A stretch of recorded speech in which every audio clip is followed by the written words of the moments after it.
he has lived his score of years with severe mental and physical disabilities.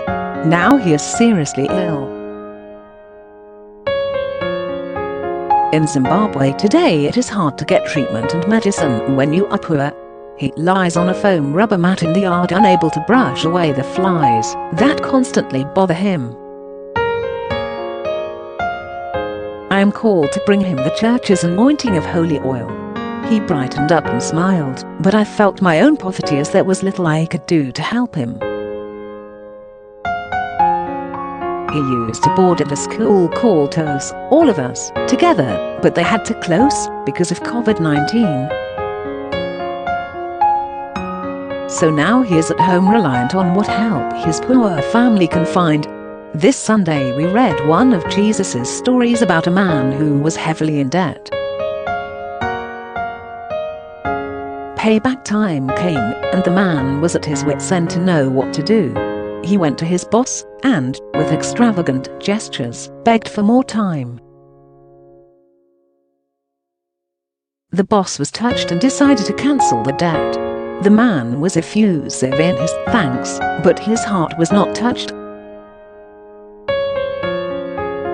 Shortly after, he met someone who owed him a paltry sum, and he could not find it within himself to cancel the debt. Instead, he threatened him with legal proceedings if he did not pay immediately. When the boss heard of it, he was furious and condemned the man to the worst imaginable fate. We are all bound up with one another. What I do to others will either bring a blessing or a disaster. Insofar as I fail, it has a knock-on effect that, most likely, I am not aware of. Insofar as I succeed and show compassion, that too has a knock-on effect I may never know.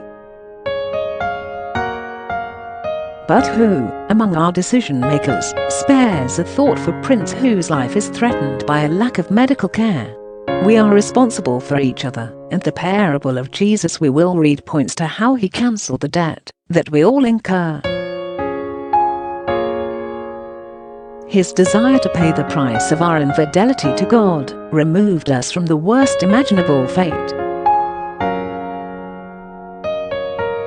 Israel's refusal to accept the reign of God, which Jesus announced, threatened to squander its and our salvation, that is, the unimaginable happiness God has in store for us. Jesus interprets his death as a final and definitive saving decree of God. He does not withdraw election for his people, but instead truly allows that people to live, even though it has forfeited its life. Gerhard Lohfink.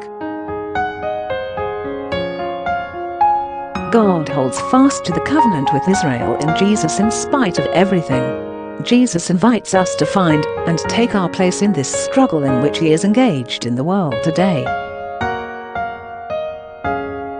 The man in this story was forgiven, but he forgot his debt has consequences which are post-published in Featured.